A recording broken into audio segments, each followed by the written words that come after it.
ವರ್ಷಗಳ ಹಿಂದಿನ ಕರಾಳ ಘಟನೆಯನ್ನ ಸಂತ್ರಸ್ತ ಕುಟುಂಬದವರು ಸದ್ಯ ರಿವೀಲ್ ಮಾಡಿದ್ದಾರೆ. ಪರಿಹಾರ ಕೇಳಲು ಹೋದವರಿಗೆ ನಾಯಿ ಚೂ ಬಿಟ್ಟು ವಿಕೃತಿ ಮೆರೆಯಲಾಗಿದೆಯಂತೆ. ನಟ ದರ್ಶನ್ ಹೀರೋ ಅಲ್ಲ ವಿಲನ್ ಎಂದು ಸಂತ್ರಸ್ತರು ಆಕ್ರೋಶ ಹೊರಹಾಕಿದ್ದಾರೆ. ಹೌದು, ನಟ ದರ್ಶನ್ ಅವರಿಗೆ ರೇಣುಕಾಸ್ವಾಮಿ ಕುಟುಂಬದವರು ಹಿಡಿ ಶಾಪ ಹಾಕುತ್ತಿದ್ದಾರೆ.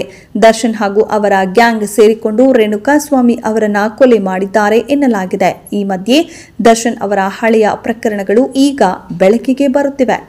ಪರಿಹಾರ ಕೇಳಲು ಹೋದ ಸಂತ್ರಸ್ತರ ವಿರುದ್ಧ ದರ್ಶನ್ ಯಾವ ರೀತಿ ನಡೆದುಕೊಂಡಿದ್ದರು ಎನ್ನುವ ವಿಚಾರ ಈಗ ಬೆಳಕಿಗೆ ಬಂದಿದೆ.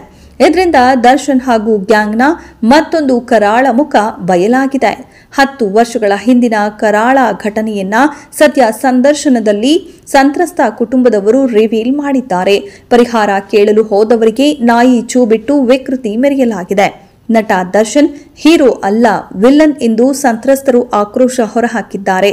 ಸದ್ಯ ನ್ಯಾಯಕ್ಕಾಗಿ ಸಂತ್ರಸ್ತ ಕುಟುಂಬದವರು ಟಿವಿ ನ್ಯೂಸ್ ಚಾನೆಲ್ಗಳನ್ನ ಸಂಪರ್ಕಿಸಿದ್ದಾರೆ. ಟಿ ನರಸೀಪುರ ಸಮೀಪದ ತೂಗುದೀಪ ಫಾರ್ಮ್ ಹೌಸ್ನಲ್ಲಿ ಕೆಲಸ ಮಾಡುತ್ತಿದ್ದ ಕಾರ್ಮಿಕನ ಬದುಕು ನರಕಮಯ ಆಗಿದೆ. ಚಾಮರಾಜನಗರ ತಾಲೂಕಿನ ನಿಜಲಿಂಗನಪುರದ ಮಹೇಶ್ ಸಂತ್ರಸ್ತ ವ್ಯಕ್ತಿ. ಕೆಲಸ ಮಾಡುವ ವೇಳೆ ಇವರಿಗೆ ಎತ್ತು ಕೊಂಬಿನಿಂದ ತಿವಿದಿತ್ತು. ಎತ್ತಿನ ಕೊಂಬು ಕಣ್ಣಿನಿಂದ ತೂರಿ ತಲೆ ಬುರುಡೆಯ ಹೊರಗೆ ಬಂದಿತ್ತು.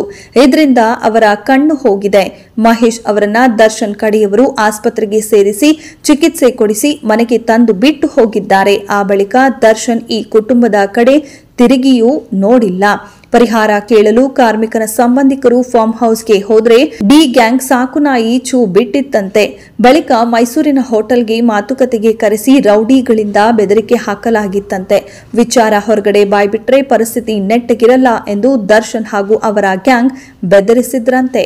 10 ವರ್ಷಗಳಿಂದ ಮಹೇಶ್ ಹಾಸಿಗೆ ಹಿಡಿದಿದ್ದಾರೆ. ಒಂದೊತ್ತಿನ ಊಟಕ್ಕೂ ಪರದಾಡುವ ಸ್ಥಿತಿ ಎದುರಾಗಿದೆ. ದರ್ಶನ್ಗೆ ಹಿಡಿ ಶಾಪ ಹಾಕುತ್ತಾ ಮಹೇಶ್ ಕುಟುಂಬ ಸದ್ಯ ಕಣ್ಣೀರಿನಲ್ಲಿ ಕೈ ತೊಳೆಯುತ್ತಿದೆ. ಇದೆಷ್ಟು ಈ ಹೊತ್ತಿನ ಸುದ್ದಿ. ಮತ್ತಷ್ಟು ಸುದ್ದಿಗಳಿಗಾಗಿ ನೋಡ್ತಾ ಇರಿ ಸಿರಿ ಟಿವಿ.